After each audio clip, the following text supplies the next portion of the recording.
তো এই পর্বের শুরুতে আমরা দেখতে পাই শিওন এখানে অপরিচিত নাম্বার থেকে মেসেজ পাওয়ার পর সেটা দেখতে গিয়েও দেখে না। শিওন তখন সকালের ঘটনা যেখানে সুজান তাকে ড্রাইভার পরিচয় দেয় সেটা, আর সুজাওয়ের একটা কথা যেখানে বলেছিল সে একজন সেলিব্রিটির সাথে সম্পর্ক রাখা এতটাও সহজ নয়, কারণ অনেক কিছুই মানিয়ে নিতে হয়।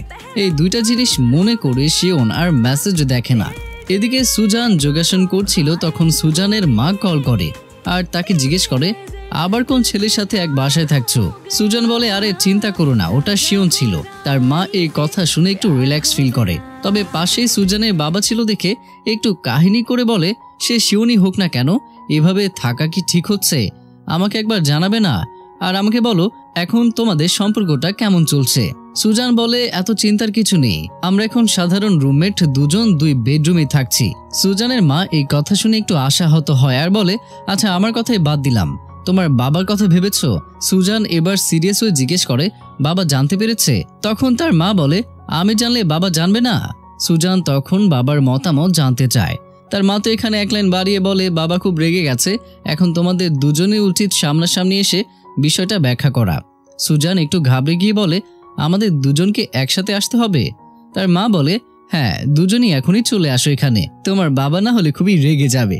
কিন্তু তার বাবা তো ফোনে কথা বলার জন্য অপেক্ষা করছিল, তার মা তো তাকে সুযোগই দিচ্ছে না। রাগ করার তো স্বাভাবিক, কিন্তু সেটা ফোন না দেওয়ার কারণে। সুজান এবার অভিনয় করে আর কাশতে শুরু করে দেয়, আর তার মাকে বলে আমার ঠান্ডা লেগেছে, আমি খুবই অসুস্থ, আসতে পারবো না। তার মা এখানে ধরে ফেলে যে তার মেয়ে অভিনয় করছে। তখন সে বলে ধুর, ঠিকমতো অভিনয় করতেও পারো না, এসব বাদ দাও, তাড়াতাড়ি চলে আসো। আর এদিকে দেখা যায় তার বাবা এবার সত্যিই রাগ করে উঠে চলেই যায়। তখন তার মা জোরে জোরে সুজানকে বলে দুজন এসে তাড়াতাড়ি সব ক্লিয়ার করে যাও, তোমার বাবা কিন্তু আসলে অনেক রেগে আছে। ফোন রাখার পর সুজান ভাবতে থাকে শিওন আমার সাথে আমার বাড়িতে যাবে, উফ কি যে আনন্দ লাগছে, আমাদের সম্পর্ক আরো পাকাপাকি হবে। কিন্তু তখনই ডেভিল আত্মা বেরিয়ে আসে আর বলে কেন যাবে তোমার সাথে? সুজান বলে আমি তার সাথে তার বাড়ি গিয়েছি, তাই এখন সেও যাবে। কিন্তু ডেভিল আত্মা বলে তোমাকে অনেক বলে তারপর রাজি করাতে হয়েছিল, তাহলে সে কেন এখন রাজি হবে? এটা নিয়ে সে তখন ভাবতে শুরু করে দেয়। আর তখনই সুইং আসে। সুইং এসে জিজ্ঞেস করে ভাইয়া কোথায়, এখনো আসেনি? সুজান বলে না, এখনো আসেনি, সেই সকালে গেছে। তা তুমি কই ছিলে? সুইং এখানে বলে সুজাওয়ে আমাদের ফ্যান ক্লাবে আছে, সেখানে আড্ডা দিতে গিয়েছিলাম, চিন্তা করো না, আমি লাঞ্চ করে এসেছি। এদিকে আমরা সুজাওয়েকে গিটার নিয়ে বেসুরো টুংটাং করতে দেখি। এরপর সে মন খারাপ করে চিন্তা করে কিভাবে সুজান তাকে রিজেক্ট করে দিল, তার ফিউন্সি আছে বলে দিল। তখন সুজাওয়ের কোম্পানির বস এসে অ্যাসিস্ট্যান্ট পদে অ্যাপ্লাই করা ক্যান্ডিডেটদের লিস্ট দিয়ে যায়, আর সে বলে দেখো কোনো সমস্যা হলে আমাকে জানাতে বলেছে, এরপর ইন্টারভিউ ডাকা হবে। তখন সুজাওয়ে বলে আমার একটা ক্যান্ডিডেট আছে, তাকে কল করলেও ভালো হয়। বস বলে হ্যাঁ কল করে ডেকে নাও। মানে এখানে সুজাওয়ে রিজেক্ট হয়েছে তো কি হয়েছে, সুজানের কথা সে ফেলতে পারবে না। তো এখানে আমরা দেখতে পাই সুইং গান শুনছিল, তখন কল আসে আর সুইংকে সুজাওয়ের অ্যাসিস্ট্যান্টের পদের জন্য ইন্টারভিউ দিতে দুপুর 2টার দিকে ডাকা হয়। সুইং তো এই কথা শুনে লাফ দিয়ে ওঠে, এরপর এসে সুজানকে জড়িয়ে ধরে। সুজান জিজ্ঞেস করে কি ব্যাপার, এত খুশি? সুইং জানায় ইন্টারভিউতে তাকে ডাকা হয়েছে, নিশ্চয়ই সুজান বলেছে বলেই এটা হয়েছে। এরপর সে তাকে আই লাভ ইউ বলে। এরপর সুজান চিন্তা করে যা হয়েছে তারপরেও সুজাওয়ে কথা রাখবে, তাই সুজান বেশি আশা করতে নিষেধ করে আর বলে দেখো ইন্টারভিউতে ডাকা হয়েছে মানে তুমি অ্যাসিস্ট্যান্ট পদ পেয়ে যাবে না, আমি এতটুকুই করতে পেরেছি, আর সম্ভব না। সুইং বলে ইন্টারভিউ ডাকা হয়েছে এটাই অনেক, আই লাভ ইউ ভাবি। এরপর সুইং একটা কিউট হাসি দিয়ে তাকায়। সুজান বলে এভাবে আমার দিকে তাকিও না, লজ্জা লাগে। সুইং বলে আমার চোখ খুব কিউট তাই না? সুজান বলে তোমার মন তো অনেক ভালো, কিন্তু আমার মন ভালো নেই। সুইং তখন জিজ্ঞেস করে সুজানের মন কেন ভালো নেই, শিওন আবার কিছু করেছে কিনা? সুইং তার পাশে আছে, শিওন কিছু করলে বকা দেবে, শাস্তিও দেবে। তখন সুজান তার মায়ের কথা বলে মা আমাদের দুজনকে যেতে বলেছে, কিন্তু তোমার ভাই কি রাজি হবে? সে যে ব্যস্ত মানুষ। সুইং বলে রাজি নাও হতে পারে, আমার ভাই আবার একটু কেমন যেন, তবে চিন্তা করো না, আমার ভাই বাইরে থেকে শীতল হলেও ভেতরে থেকে ঠিকই উষ্ণ। তুমি এক কাজ করতে পারো, এই ব্যাপারটা তোমার কষ্ট দিয়ে তাকে বোঝাতে পারো। সুজান তখন বলে কষ্ট দিয়ে? হ্যাঁ, এবার সময় এসেছে আমার অভিনয় ট্যালেন্ট দেখানোর। এরপর সুজান চোখে মাথা ব্যথার মলম লাগিয়ে নেয়, এতে চোখে না চাইতেই পানি চলে আসে। এই ব্যাপারে সুইং হেল্প করে। এরপর দেখা যায় শিওন আসতেই সুজান একটা টিস্যু নিয়ে কান্নার ভাব করে। সুজানকে এভাবে কান্না করতে দেখে শিওন তো উদ্বিগ্ন হয়ে যায়। শিওন দ্রুত সুজানের কাছে গিয়ে বলে কি হয়েছে তোমার, কোনো সমস্যা? সুজান তো এখানে অভিনয় শুরু করে দেয়। কিসের সমস্যা? কিছুই না। এরপর থেমে থেমে কান্না করে বলে, আমার মায়ের অবস্থা ভালো না, আমাকে ফোন করেছিল, কি করব বুঝতে পারছি না। শিওন আরো উদ্বিগ্ন হয়ে বলে, কি হয়েছে তার? ডাক্তার দেখানো হয়েছে? দরকার হলে এখানে নিয়ে আসতে পারো। সুজান বলে, তার সমস্যা শরীরের নয়, মনের। আসলে সে আমাকে মিস করছে, আমাকে দেখতে চায়। এই কথা বলে সুজান মুখ ঘুরিয়ে চোখ মুছে বলে, ওরে বাবা, এই ক্রিম তো অনেক মারাত্মক, চোখ একদম জ্বলে যাচ্ছে। শিওন বলে, একদিন যাও, দেখা করে আসো। সুজান আবারও কান্নার ভাব করে বলে, কিন্তু সে আমাদের দুজনকে যেতে বলেছে। তুমি তো ব্যস্ত থাকো হানি, যেতে পারবে না। কিভাবে তাকে এই কথাটা বলি, তাই বলেছি পরে আমরা আসবো। এটা বলি আবারও মুখ লুকিয়ে চোখের মলম মুছতে শুরু করে দেয়। শিওন ভাবে আরো কান্না করছে, তখন বলে, আচ্ছা আচ্ছা, আমি তোমার সাথে যাব। এবার তো এক লাফে সুজানের মুড চেঞ্জ হয়ে যায় আর বলে, আমি তো ভাবিনি হানি তুমি এত দ্রুত রাজি হয়ে যাবে। এরপর শিওনের বুকে মুখ লুকিয়ে ভালো করে সে চোখ মুছতে শুরু করে দেয়। এদিকে সং তো রিলস দেখতে দেখতে হেসে গড়াগড়ি দাপাদাপি করছিল, যাতে উডি বেশ বিরক্ত হয়। এরপর উডি বাথরুমে গিয়ে সব এলোমেলো ছড়ানো দেখে তার মেজাজটা আরো গরম হয়ে যায়। এরপর যখন সে কাপড়ের আলমারিতে বেহাল দশা দেখে, তখন আর চুপ থাকতে পারে না। এবার উডি সরাসরি সংকে বলে, এরপর থেকে আমি তোমার আউটফিট চয়েস করে দেব। কিন্তু সং বলে, সে তো ঠিকই আছে। কিন্তু উডি বলে, এখন যদি না করি তাহলে ভবিষ্যতে আর সহ্য করতে পারবো না। এরপর সং আর উডি শপিং করতে যায়। এখানে সং উদ্ভট সব চুজ করতে থাকে, পরে উডি চয়েস করে কিছু কিনে দেয়। অন্যদিকে সুজানের বাড়ি যাবার জন্য সুজান আর শিওনও শপিং করে গাড়িতে বসে। তখন শিওন জিজ্ঞেস করে, তোমার বাবার কোনো হবি আছে? সুজান মনে করে বলে, সে চাইনিজ দাবা খেলতে পছন্দ করে। এবার দেখা যায় বাসায় ফিরে উডি শেখাচ্ছে সংকে কিভাবে কাপড় চোপড় অন্যান্য জিনিস গুছিয়ে আলমারিতে রাখবে। এলোমেলো করে রাখা যাবে না। বাথরুমের জিনিসও সাজিয়ে রাখতে হবে। রিলস দেখার সময় জোরে জোরে শব্দ করে হেসে লাফিয়ে ডিস্টার্ব করতে পারবে না, বিশেষ করে সে যখন কাজ করবে। এত সব শর্ত মানতে মানতে সং একদম ক্লান্ত হয়ে যায়। রাতে সং বিড়ালের মতো চুপি চুপি এসে উডিকে বলে, আমি আজ রাতে তোমার সঙ্গে ঘুমাই, এক রাতের জন্য। উডি বলে, আমাদের কথা হয়েছিল তুমি সোফায় ঘুমাবে। সং অনুরোধ করে বলে, এক রাতের জন্য? আর আমি তো রোবট না, সোফায় ঘুমালে ঘাড় হাত পা ব্যথা হয়ে যায়। উডি কিছু না বলে শুয়ে পড়ে পাশ ফিরে। ভোরবেলায় অ্যালার্ম বাজতেই সং দৌড়ে বাথরুমে চলে যায় প্রকৃতির ডাকে। ওপাশ থেকে উডি চিৎকার করে বলে, সারা রাত অনেকবার তুমি বাথরুম ইউজ করেছো, সং কাল থেকে আবারও সোফায় ঘুমাবে। এসব কথা কে শুনে? সং তো তার টাঙ্কি খালি করতে ব্যস্ত আছে। তো এরপর আমরা সুইংকে দেখতে পাই। কোন ড্রেস পরে ইন্টারভিউ দিতে যাবে সুজানকে সেটা বাছাই করে দিতে বলে। সুজান সেটাই বাছাই করে দিচ্ছিল, তখন সেখানে শিওন এসে বলে, কি হচ্ছে এখানে? সুইং এবার সুজানকে ইশারা করে সামলাতে বলে। সুজান বলে, ও হানি, তোমাকে তো বলতেই ভুলে গিয়েছিলাম, সুইং এর আজ একটা ইন্টারভিউ আছে, আমি রেকমেন্ড করেছিলাম। শিওন জিজ্ঞেস করে, কোন ব্যাপারে? সুজাওয়ের অ্যাসিস্ট্যান্ট? সুজান বলে, হ্যাঁ। শিওন সাথে সাথে না বলে দেয়। সুইং জিজ্ঞেস করে, কেন, সমস্যা কি? শিওন বলে, বড় ভাইয়া বলেছে এন্টারটেইনিং জগতে কাজ করতে সে পারবে না। সুইং বলে, ভাবিত করে সে কত ট্যালেন্টেড। শিওন বলে, কিন্তু তুমি আগে তার সাথে কি কি ব্যবহার করেছো ভুলে গেছো? সুইং সরি বলে আর ভুল স্বীকার করে। এমনকি সুইং এটাও বলে, আমার উচিত ছিল না লুকিয়ে সুজানের ছবি তোলা আর দরজায় ইঁদুর রাখা। সুজান আর শিওন তো অবাক হয় যে এই কাজ সুইং করেছিল। সুইং তো ভুল স্বীকার করে আবার লজ্জাও পায়। শিওন মারতে গেলে সুজান মারার অভিনয় করে এগিয়ে যায়। এই ফাঁকে সুইং পালিয়ে যায়। শিওন যদিও ধরে ফেলে যে সুজান এই কাজ করে সুইংকে বাঁচিয়ে দিল। এরপর শিওনের হাতে একটা বক্স দেখতে পেয়ে সুজান জিজ্ঞেস করে, এই বক্সে কি? শিওন বলে, পুরাতন জিনিসের দোকানে এই চাইনিজ দাবার সেট পেলাম, ভাবলাম তোমার বাবার জন্য নিয়ে নেই। সুজান খুশি হয়ে বক্সটা নিয়ে বলে, বাবার জন্য গিফট? বাবা অনেক খুশি হবে। হানি, তুমি কত ভাবো। এরপর শিওন বলে, এবার যাওয়া যাক। এরপর দুজনেই বেরিয়ে পড়ে। এদিকে সং হাসপাতাল গিয়ে হঠাৎ অসুস্থ ফিল করে। চোখে ঝাপসা দেখে মাথা ঘুরায়। ওয়াশরুমে গিয়ে চোখে মুখে পানি দিয়ে আয়নার দিকে তাকিয়ে চিন্তা করে, আসলে কি আমি অসুস্থ? এরপর একটা টেস্ট করার সরঞ্জাম নিয়ে নিজে নিজে টেস্ট করতে যায়। পরের দৃশ্যে দেখা যায় গাড়িতে করে শিওন আর সুজান যাচ্ছে। তখন শিওনের ফোনে মেসেজের টোন বেজে ওঠে। সুজানের ঝিমুনি কেটে যায়। জিজ্ঞেস করে, কার মেসেজ? শিওন বলে, তেমন কিছু না। এই কথা বলে সে এড়িয়ে যায়। মেসেজ এসেছিল আগের দিনের অপরিচিত নাম্বার থেকে। সিন আবারও শিফট হয় সং এর কাছে। সে তার টেস্ট রিপোর্ট নিয়ে বড় ডাক্তার মোয়ের সাথে আলাপ করে। ডাক্তার মো তাকে কিছু প্রশ্ন করে তার লক্ষণটা বুঝে নেয়। এরপর কিছুটা আতঙ্ক নিয়ে জানায় সং এর ইউরেমিয়া হতে পারে।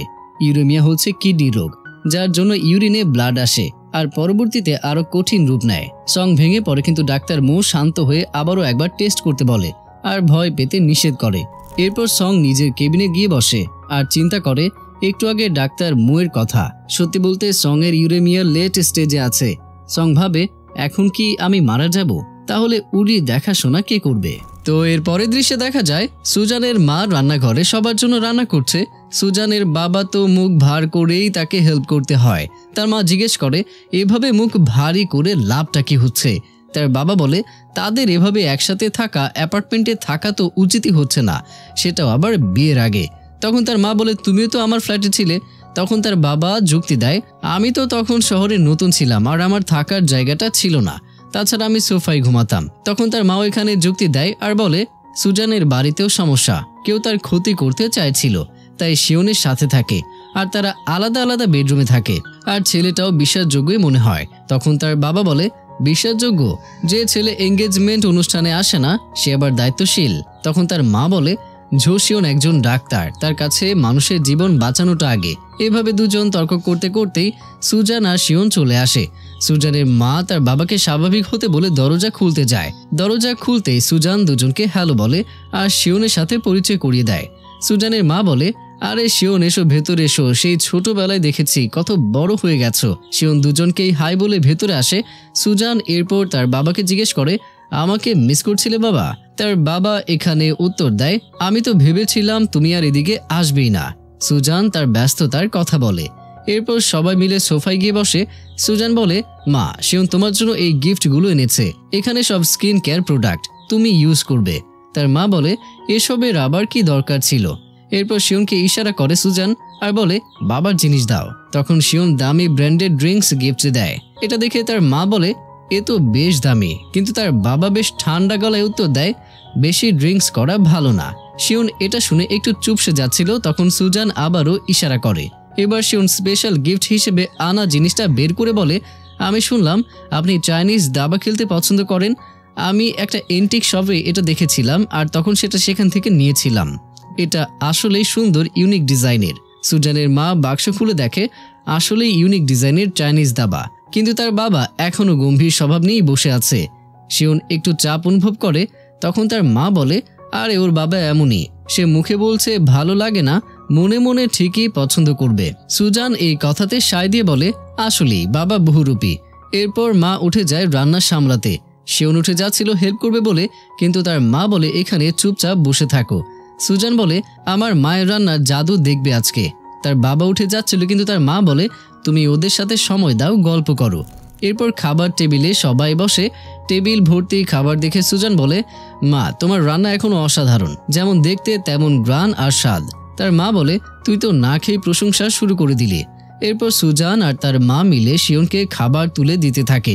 শিওন ইশারা করে সুজানকে তার বাবার দিকটাও দেখতে বলে। মা জিজ্ঞেস করে খাবার ঠিকঠাক হয়েছে কিনা। এরপর বলে তোমরা আবার বাইরের খাবার বেশি খাও কিনা। সুজান এখানে বলে না মা, শিওন কিন্তু রান্না করতে পারে, তোমার থেকে একটু ভালোই রান্না করে। এবার তার বাবা বলে শিওনের এখন ক্যারিয়ারে মন দেওয়া দরকার, ঘরে বসে রান্না করার কি প্রয়োজন। শিওন আবারও চুপসে যায়। তখন তার মা সামলে বলে শুনলাম তুমি নাকি অ্যাটেন্ডিং ডাক্তার। সুজান বলে শিওন শুধু অ্যাটেন্ডিং ডাক্তার নয়, সে চিফ অপারেশন ডাক্তার আর প্রফেসরও। তখন তার মা বলে তোমার বয়স 28 না? এই বয়সে এত কিছু, আবার প্রফেসর। এবার তার বাবার দিকে ঘুরে বলে তোমার বয়স তো 40, তুমি কবে প্রফেসর হবে? এই কথা শুনে তার বাবা মুড অফ করে বলে 41। তার মা আবার বলে 40 নাকি 41। এবার তার বাবা বলে জানি না। এরপর সবাইকে খেতে বলে সে বাইরে চলে যায়। সুজান বলে মা, এসব কথা বলা উচিত হয়নি তোমার। তার মা বলে আমি কি ভুল কিছু বলেছি? সুজান বলে অবশ্যই ভুল বলেছ, এখন বাবা রেগে গেছে। এরপর তার মা উঠে যায় তার বাবার রাগ ভাঙাতে। তার বাবা বাইরে বসে চা খাচ্ছিল আর নিউজ পেপার পড়ছিল। তখন তার মা কিছু ফল নিয়ে আসে আর পিছু পিছু সুজান আর শিওনও আসে। ফল নিয়ে তার বাবা খুশি মনে খাচ্ছিল, তখন বাকিরা একে ওকে ইশারা করছিল। এরপর সুজান বলে বাবা, তুমি তো চাইনিজ দাবা খেলতে পছন্দ করো, আজ শিওন তোমার সাথে খেলবে। তার বাবা বলে আমি খেলা ছেড়ে দিয়েছি। কিন্তু তখন তার মা ঝাড়ি দিয়ে বলে ফাও কথা কম বলো, কালই তো তুমি খেললে, আমি নিয়ে আসতেছি শিওনের আনা নতুন সেট। তখন তার বাবা বলে পুরাতনটা আনলেও ভালো হয়, এরপর দাবার সেট আসে। বাবা আর শিওন দুই পাশে বসে আর সুজান হয় রেফারি। প্রথম রাউন্ড শুরু হয়। শিওন প্রথম চাল বাবাকে দিতে বলে, কিন্তু এখানে বেশ টেনশনে খেলার পরেও শিওন জিতে যায়। বাবার মুখ একটু কালো হয়ে দেখে সুজান বলে, এটা ব্যাপার না, আবার খেলা হবে, এটা কেবল ওয়ার্ম আপ ছিল। এরপর গুটি গোছানোর নাম করে শিওনকে ইশারায় হেরে যেতে বলে ইচ্ছে করে। রাউন্ড 2 শুরু করে আর এবার শিওন বাবাকে চাল দিতে বলে। এবার খেলার সময় যতবার শিওন ভালো চাল দিতে যাচ্ছে সুজান হাত টেনে ধরছিল আর অবশেষে শিওন এখানে হেরে যায়। তার বাবা বলে, ইচ্ছে করে হেরে যাওয়া কখনো খেলার ধর্ম না। এরপর কিছুটা গম্ভীর হয়ে উঠে চলে যায় সে। সুজান আর কি করবে, সে তো হেরে গেল আর শিওনকে নিয়ে ভেতরে আসে। এরপর এদিকে বাবা ভেতরে এসে একটা জ্যাকেট গায়ে দিয়ে বের হচ্ছিল, তখন তার মা জিজ্ঞেস করে, এখন কই যাও? এখানে সুজানের বাবা বলে, বাইরে যায়। বাইরে কোথায় যায় জিজ্ঞেস করলে বলে, সুপার মার্কেটে যাচ্ছে। তার বাবা বের হয়ে যাবার পর শিওন বলে, আমি যাচ্ছি তার সাথে। কিন্তু সুজান ভয় পায়, কারণ তার বাবা রেগে আছে, দুজনে মারামারি পর্যায়ে আবার না যায়, এটা আসলে সুজান ভাবছিল। কিন্তু তার মা বলে, তাদের একা ছেড়ে দাও। শিওন ভরসা দেয় সে সামলে নেবে। এরপর সে বেরিয়ে যায়। এরপর তার বাবার পিছু পিছু গিয়ে তার সাথে হাঁটতে থাকে। এখানে সুজানের বাবা জিজ্ঞেস করে, জীবন মানেই দাবা খেলা, কেউ কেউ বলে, তোমার কি মত? শিওন বলে, অবশ্যই তাই, কারণ দাবা খেলার মতো প্রতিটি গুটি সরানোর সময়, প্রতিটা স্টেপ নেওয়ার সময় ভেবেই নিতে হয়, কিছু রুল থাকে, স্ট্র্যাটেজি থাকে। তখন সুজানের বাবা বলে, আমি তো জানি তুমি খুবই দায়িত্বশীল মানুষ, তবে ইচ্ছা করেই হেরে গেলে কেন? শিওন বলে, মাঝে মাঝে এসব রুল দায়িত্বের বাইরে ইমোশনটাই বেশি গুরুত্বপূর্ণ। তখন তার বাবা স্বীকার করে, তোমাকে নিয়ে আমি অসন্তুষ্ট ছিলাম, কিন্তু তোমার কথা শুনে মত পরিবর্তন হলো। শিওন বলে, আমি সুজানের ভালো খেয়াল রাখবো। এই কথা শুনে সুজানের বাবা বলে, আমিও তোমাকে বিশ্বাস করি। এরপর একসাথে তারা সুপার মার্কেটে যায়। এদিকে বাসায় সুজান আর তার মা নানা পৌঁছে নিয়ে সেলফি তুলছিল, কিন্তু সুজান বেশ চিন্তায় ছিল বাবা আর শিওনের বড় কোনো ঝামেলা না বেঁধে যায়। কিন্তু মা সান্ত্বনা দেয়। এরপর কথায় কথায় তার মা জিজ্ঞেস করে, তাদের সম্পর্ক কেমন চলছে, এই যে একসাথে থাকছে এর মধ্যে কিছু হয়েছে কিনা সেরকম। সুজান লজ্জা পেয়ে এড়িয়ে যাবার জন্য মায়ের স্কিন নিয়ে কথা বলে। মাও তখন তার স্কিন নিয়ে ভাবে আর বলে, এখন থেকে জোরে হাসা যাবে না, মুচকি হাসতে হবে, তাহলে মুখের চামড়া টান কম পড়বে। কিন্তু আবার বলে, তুমি কথা ঘুরাচ্ছ, সত্যি করে বলো তোমাদের মধ্যে কি চলে। এখন আবার সুজানের ফোনে মেসেজ আসে। সুইং জিজ্ঞেস করে, ওদিকের কি অবস্থা, ভাইয়া কি ভালোভাবে সব পার করতে পেরেছে? সুজান উত্তর দেয়, সামান্য ঝামেলা হয়েছিল, কিন্তু বাকি সব ওকে। তোমার ইন্টারভিউর কি খবর? সুইং রিপ্লাই দেয়, এখনো শুরু হয়নি, কিন্তু অনেক ক্যান্ডিডেট আছে, তবে আমি নার্ভাস নই। সুজান উত্তর দেয়, বেস্ট অফ লাক। এরপর মা আবার উকি মারতে থাকে, জিজ্ঞেস করে, কার সাথে চ্যাট করে? সুজান উত্তর দেয়, সুইং, শিওনের ছোট বোন। মাও মজা করে বলে, ও ননদ। সুজান তো মোবাইল ঘুরিয়ে বলে, উকি মারছো কেন? অন্যদিকে সুইং সব ক্যান্ডিডেটদের সাথে বসে আছে, সে কিছুটা নার্ভাস, তাই গেম বের করে খেলতে থাকে। তখন একটু পরে সুজাওয়ে সেখান দিয়ে যায় ইন্টারভিউ রুমের দিকে। এখানে দুজনের চোখাচোখি হয়। সুইং তো সেই রকম খুশি, কিন্তু সুজাওয়ে নর্মাল ছিল। একজনের ইন্টারভিউ নেওয়ার পরে সুইং এর ডাক পড়ে। রুমে ঢুকে তাকে বসতে বলা হয় আর তার সম্পর্কে বলতে বলা হয়। সুইং নাম, এডুকেশন, রেজাল্ট, হবি সব বলে। হবির সময় গেম খেলতে পছন্দ করে এটাও বলে। সেখান থেকে সুজাওয়ে প্রশ্ন করে, তুমি তাহলে ইন্টারভিউ রুমের বাইরে গেম খেলছিলে? সুইং হ্যাঁ উত্তর দিলে সুজাওয়ে জিজ্ঞেস করে, তুমি কি ইন্টারভিউ সিরিয়াস না তাই গেম খেলছিলে, নাকি রেকমেন্ড করা হয়েছে বলে সুযোগ পেয়ে যাবে এটা তুমি ভেবে নিয়ে শো অফ করছিলে? সুইং বলে, তেমন কিছু না, আমি আসলে এক প্রকার আপনাকে দেবতা হিসেবে পূজা করার মতো রেসপেক্ট করি। আমি জানি আপনি রিল্যাক্স থাকতে গেম খেলেন, আমিও তাই করি। এছাড়া আপনি মিউজিক পছন্দ করেন, আপনার গিটার অন্য কাউকে ধরতে দেন না, কারণ সেটা শুধু যন্ত্র নয়, আপনার বন্ধুও। আমি এটা জানি আপনার কি পছন্দ অপছন্দ। আমার হয়তো তেমন কাজের এক্সপিরিয়েন্স নেই, তবে ফ্যান হিসেবে আমি অনেক কিছুই খেয়াল করি। তাই অ্যাসিস্ট্যান্ট হলে অন্তত আমাকে আপনাকে সবকিছু শিখিয়ে দিতে হবে না, যেমন কোন ড্রেস, কোন কালার আপনি পরতে চান, কি কফি কত চিনি দিয়ে খাবেন, মন খারাপে কি করেন, ইত্যাদি ইত্যাদি। এসব শুনে সুজাওয়ে বেশ ইমপ্রেস হয়। বাকিরা আড়ালে বলে, এ হয়তো অ্যাসিস্ট্যান্ট হিসেবে পারফেক্ট। সিন আবার শিফট হয় সুজান আর তার মায়ের কাছে। তারা কথা বলতে বলতে তার বাবা আর শিওন সেখানে এক গাদা জিনিস কিনে নিয়ে আসে। সুজান আর তার মা তো দুজনকে একসাথে দেখে অবাক। শিওনের কাছ থেকে ব্যাগ নিতে গেলে সে বলে, ভারী, নিতে পারবেন না। সুজান আস্তে আস্তে জিজ্ঞেস করে, কিভাবে কি হলো? শিওন বলে, পরে জানাবো। সুজান এত জিনিস দেখে বলে, এত জিনিস? ডিনারের আগে মাকে আজকে কিচেনেই থাকতে হবে। তার মা বলে, কিসের কিচেন?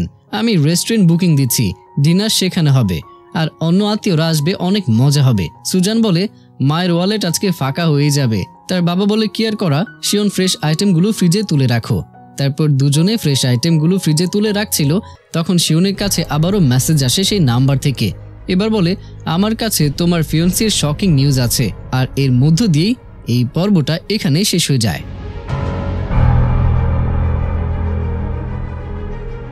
এখন কে এই অজানা লোক যে বারবার শিওনকে মেসেজ দিয়ে কি এমন তথ্য শিওনকে দেখাতে চায়? জিটং নয় তো? এদিকে সঙ্গের পরিণতি কি হবে? সে এই কথা অন্যদের কিভাবে বলবে? অন্যরা কিভাবে বা নেবে এটা? এসব প্রশ্নের উত্তর জানতে হলে পরবর্তী পর্বে আমাদের সাথেই থাকুন।